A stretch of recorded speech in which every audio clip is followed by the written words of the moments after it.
What's up, Mini fans? So it's been about 2 months since I've owned the 2025 MINI Countryman SE. This is the full electric version.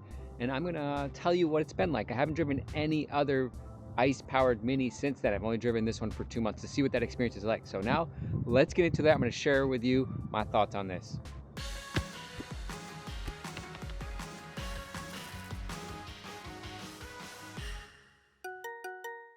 Okay, so yeah, like I said, it's been 2 months since I've owned this car, and I haven't driven any of my other Minis since then.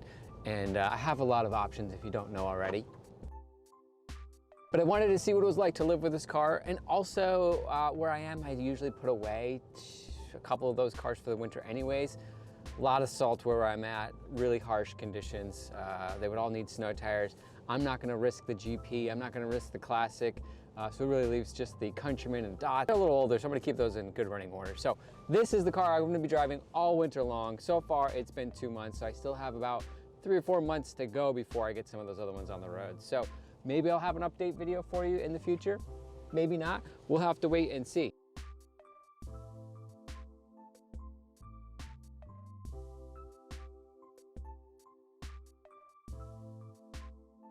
But let's talk about the question that everybody asks me about this car, charging and range. So I've only driven this car in the colder winter months so far. Obviously it's December now. I got it in late October, so it's been colder, but the range has kind of been as advertised despite the really cold weather. I would say maybe it knocks a mile or two out of the total range, but nothing terrible. So I think the BMW/Mini range prediction system is a bit pessimistic, meaning it's predicting worse than what the car is actually gonna get.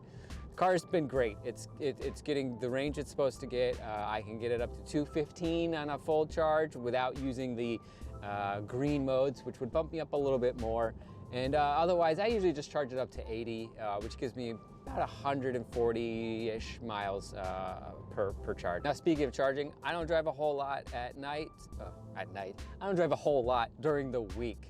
Now, in terms of charging, I don't have to drive very far per week.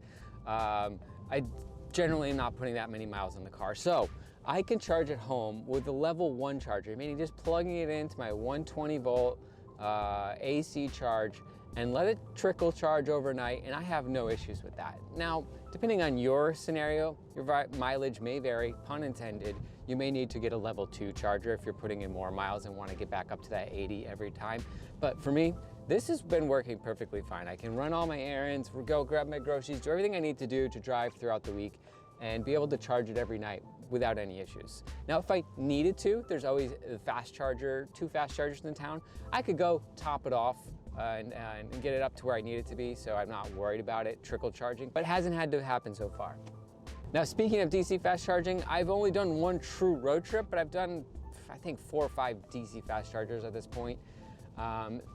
This probably the weakest part of this car is the DC fast charging. Its theoretical speed is 130 kilowatts, I believe, maybe 150. Don't quote me on that. I'll put it down below what it is. But I haven't really reached that besides 1 time, and I think that was really due to the weather and the conditions. Now, the navigation will try and precondition the battery to get ready for its charge because it knows where it's taking you to, but for whatever reason, I wasn't getting the best speeds. And on the contrary to that, the AC charging, the charging I'm doing at home, it always seems to finish early. So again, maybe that's the app and the system being a bit pessimistic and exceeding your expectations, but it seems like the AC charging experience has been better than the DC charging experience so far. Not that it's been bad, I just wish DC was a little bit better.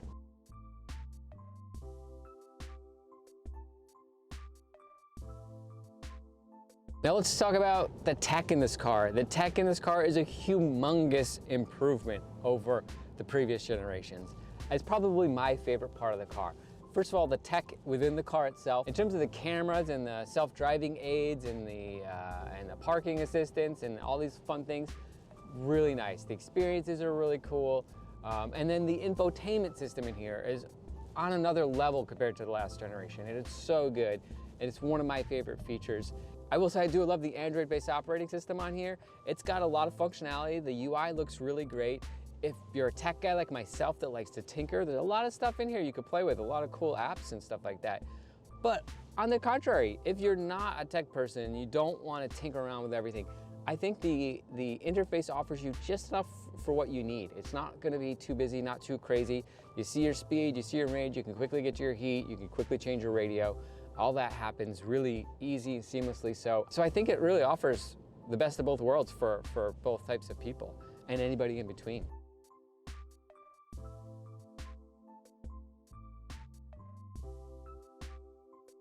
Okay, but what about the driving experience? What is it like to drive? Well, folks, it's a Countryman. And if you think a Countryman was ever going to drive like a two-door, you're wrong. Countrymans have never driven like a two-door. They've always been a little bit different, and this car is no exception. It's definitely bigger, it's definitely longer. However, it's still fun to drive. I think they've got the weight down low, which is really nice. And that helps with the handling be as you would expect. Now, it's definitely weighs more. There's definitely more weight. And where you feel that is in braking. It's not bad. It's good braking for modern standards of cars. But you could definitely see the difference between this braking and the ICE-powered equivalent, like the JCW, which you may see on the channel here and there in the future. But the driving experience, it's still fun. It's still a Mini. It's still different than other cars. It doesn't feel dead. It's got good steering, good handling. Really great acceleration. I think that's probably my favorite feature of the driving experience of this car is the acceleration. I don't know yet, but we'll test that out in the spring because I'm not going to get the GP out now. But it feels like it might accelerate faster from 0 to 30 than the GP does, just because, you know, electric motors, that's how they work. They're fast. So stay tuned for that. Maybe we'll test that out in the spring when I can get that car out on the road. But overall, there's a lot of cool things about this car that I like. It's got a lot of great tech, like I said. The interior, I love it. I think it's really cool. It's really simplified. It looks like the classic Minis. I have no complaints about it. I obviously configured it, so I love it the way it is.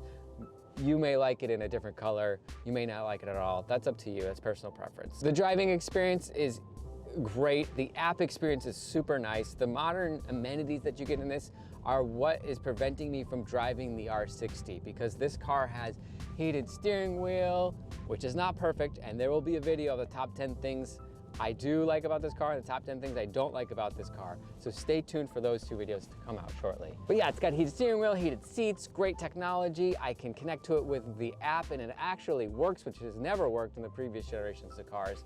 And it's just been really easy and seamless to drive. I really do like it. I still get to drive it, so the driving experience is still good, so I have no complaints. Will I keep it forever though?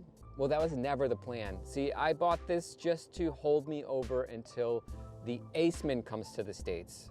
See, the Aceman I think is the perfect size. This car is a little too big for my liking. It's still a small car compared to a lot of SUVs you see out there on the road, but it's a lot longer and it feels like a lot taller. And I really like the size of the R60 Countryman. That's the first generation Countryman. That's the blue one that I have, other blue one that I have. And that size is just like the perfect size SUV for me. Not that I'm not loving how much cargo space that this thing has. It's been wonderful, but I really want something a little bit smaller feel, interior, exterior, and the Aceman is what I'm after. And that's not gonna come to the States, if at all, until at least 2026. So this car is gonna hold me over until that car gets here. But thoughts? I really love the car. It's been a blast to drive. I think Mini's done a great job with everything, the whole package. It's been super great to own so far for these past 2 months. And I think if you get a chance to go test drive one somewhere near you, you should really take it, because this car is a blast to drive, and definitely smash the gas. Now, again, like I said, there's gonna be 2 feature videos at least on top 10 things I do like, top 10 things I don't like, where I'm gonna get into more detail about the things that I do and don't like about it in terms of charging, driving experience, technology, all of those things. So stay tuned for that. But for now, I'm gonna leave you with that. Been a great car for 2 months. I'm gonna be driving it for another at least 2 months before I get any of those ICE Minis out on the road again, because you just can't drive them here. But leave any questions, comments, video ideas that you wanna see about this car down below in the comment section. I'll try and get to those. But for now, when you see other Minis out there, especially these really nice 2025 Countrymans, gas or electric, don't forget to wave. All right, I'll catch you all in the next one.